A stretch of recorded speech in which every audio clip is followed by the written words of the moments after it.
Thanks, Matt. Appreciate the introduction and providing all the housekeeping items.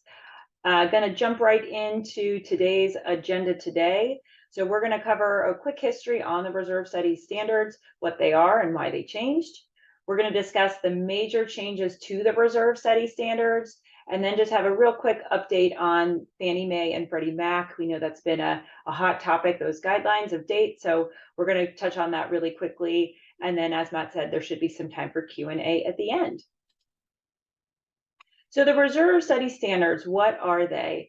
So CAI, or Community Associations Institute, created reserve study standards in 1998 to really provide consistent framework for reserve study providers and communities so that we could work together.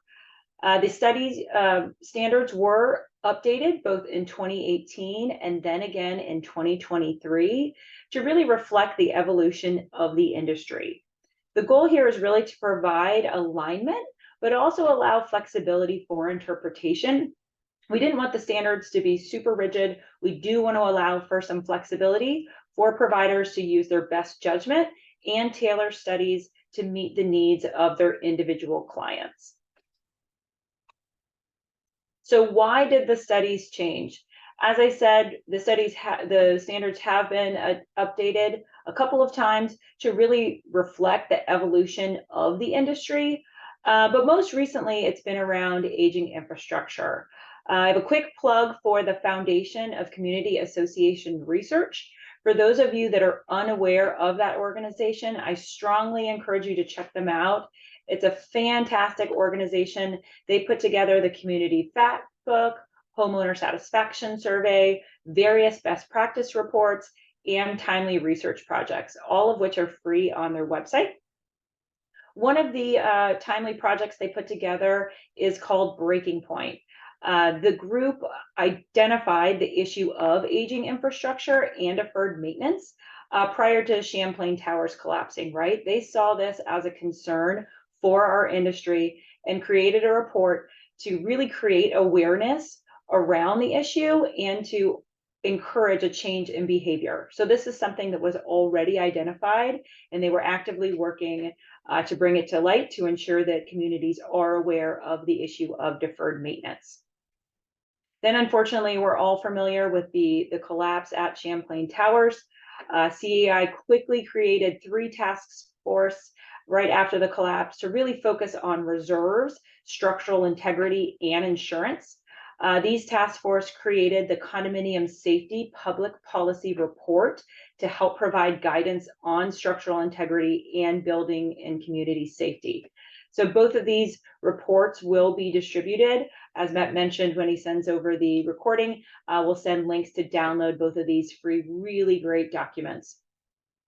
After the report was issued, CAI's CEO, Tom Skiba, and the president at the time, Jessica, established a task force to evaluate the reserve study standards.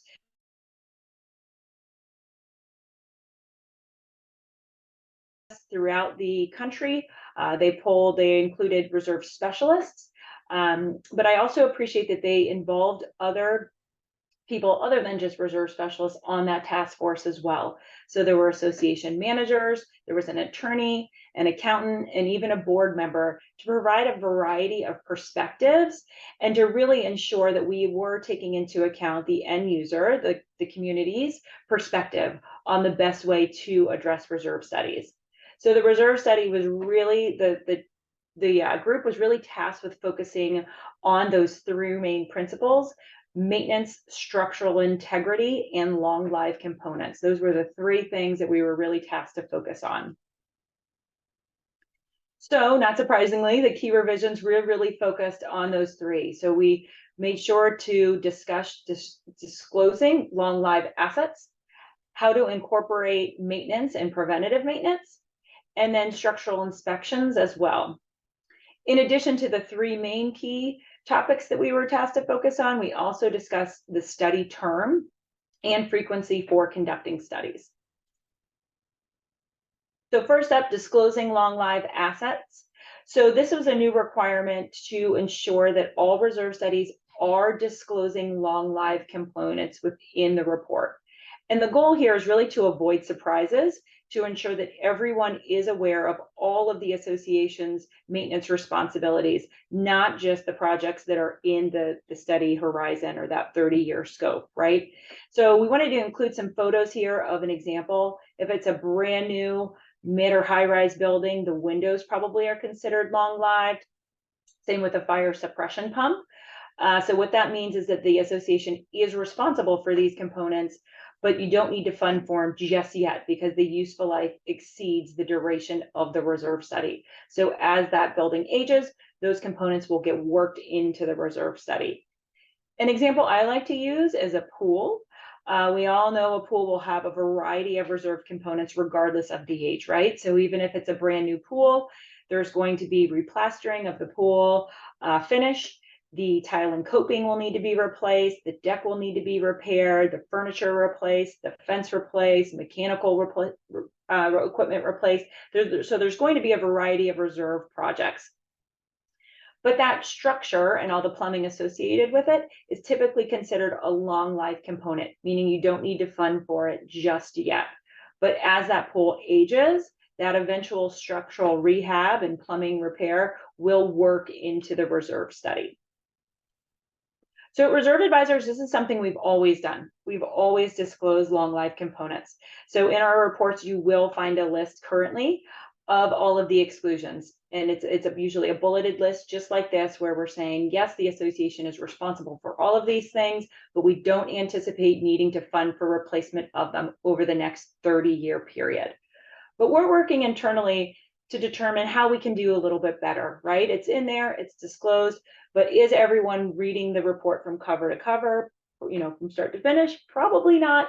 So what's the best way to really disclose these components? So that's something we're actively working on and anticipate releasing a revision to our report January 1 of next year.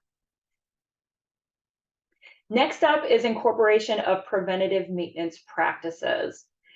So we all know that if you're not regularly maintaining your components, if you have an HVAC system and you're not, regularly maintaining it, it's not going to obtain the full useful life.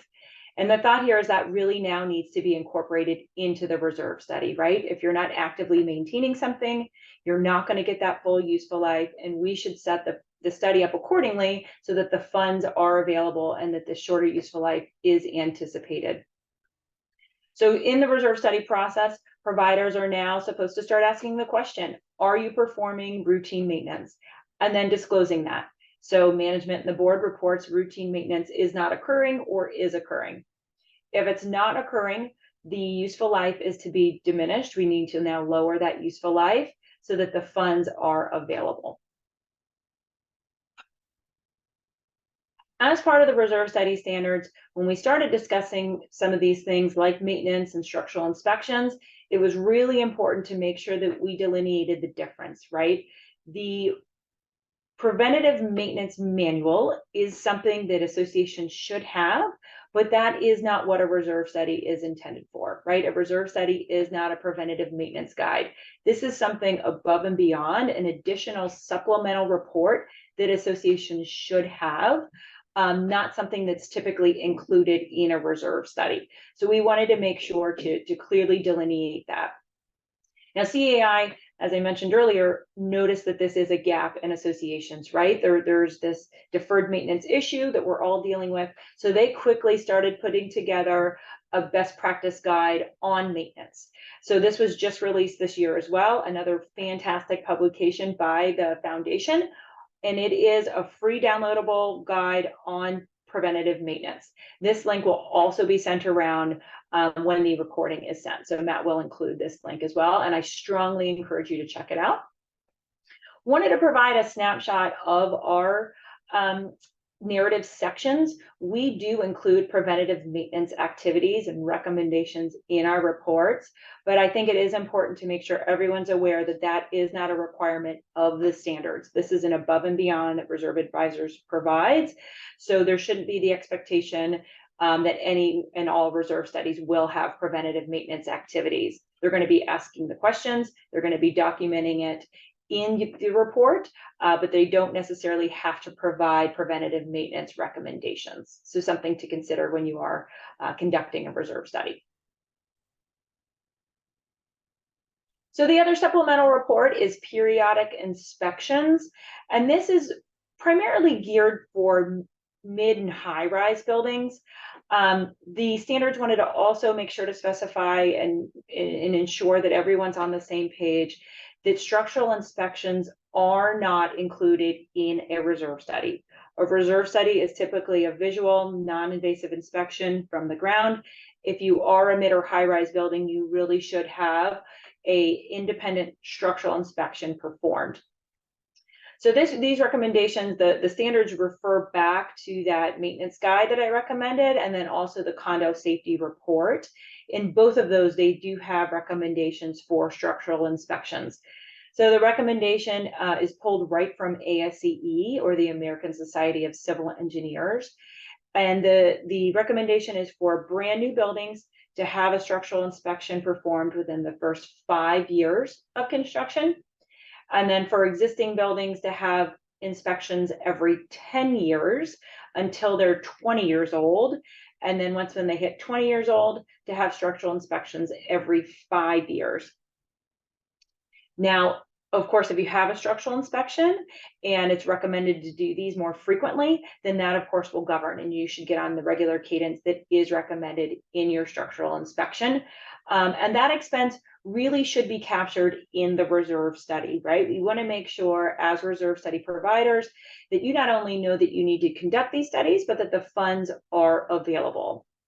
Now, at Reserve Advisors, we've historically already included these inspections, but it was with another kind of expense. It was sort of all rolled up into one. So if you have a masonry facade and you're, garden style 4-story building, we probably call that inspections and repairs, right? Where we have tuck pointing, a full inspection of the masonry. So we already have it accounted for. But are you aware that you need to have a full structural inspection? Maybe, maybe not, right? So we're working internally. This is another change we're working on to break that out, to make sure that not only do you need to conduct repairs, but you do need an independent full structural inspection of your building.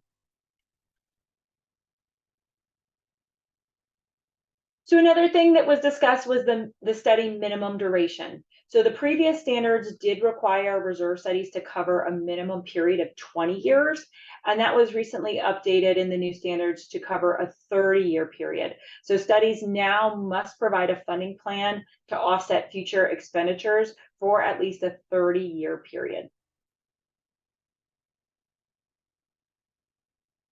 The definition of adequate reserves was also added to the standards. This is something that wasn't previously defined, but the group felt it was important to do so to ensure that everyone understands that it doesn't apply to only one funding methodology. There's sometimes the misconception that percent funding is the sole indicator of adequacy of reserves, and that's not the case. The goal is really to have a stable, equitable, multi-year funding plan that doesn't rely on supplemental funding. So what we mean here is that essentially you have to start funding for all of your projects through routine reserve contributions, and we want it to be stable. So in this example, this association was pretty underfunded. So you can see we ramped them up. Those green bars are the contributions. So we have phased increases to get them to the level they need to be. And then we have really minor inflationary increases over that period. So it's a stable contribution. We're not having special assessments or bank loans. It is a stable reserve contribution, and that would be considered an adequate reserve. Another change was including an update frequency. So the previous standards defined the levels of service. So a level 1 is a full reserve study, a level 2 is an update with a site inspection, but it didn't have recommendations on the timing. So the most recent standards did include a recommendation, and the best practice for updating with a site inspection, so at least a level 2, is now every 3 years. Ideally, associations are updating any necessary supplemental reports. So if you're due for a structural inspection, having that done. If you're looking to have an analysis of of your pipes, doing all of those more invasive inspections prior to the reserve study so that those can be provided to the reserve specialist to be incorporated into the reserve study. As I mentioned, we wanted to quickly touch on the Fannie Mae and Freddie Mac guidelines. We know it's been a really hot topic for condominiums as of late. There have not been any material changes to reserve study requirements in their guidelines. We did attend CAI's webinar yesterday with the Fannie and Freddie representatives. And the Fannie representative, the only mention of reserve studies that she gave was that you need to have reserve studies and you need to keep them updated. So in the recent changes that were released on September 18th, the budget requirements really remain the same. So for condominiums, you have to contribute at least 10% of your budget towards reserves, unless you have a reserve study that says you can contribute less.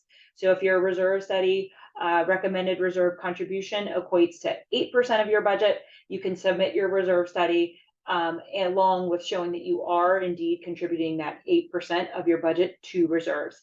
Now, the one caveat is that reserve study has to be conducted every 3 years. So that does align with the reserve study standards best practice for updating on that 3-year cadence. That really concludes our presentation today on the standards. So we do want to open it up for any Q&A you have on reserve studies in general or the new standards. We're happy to help any way we can.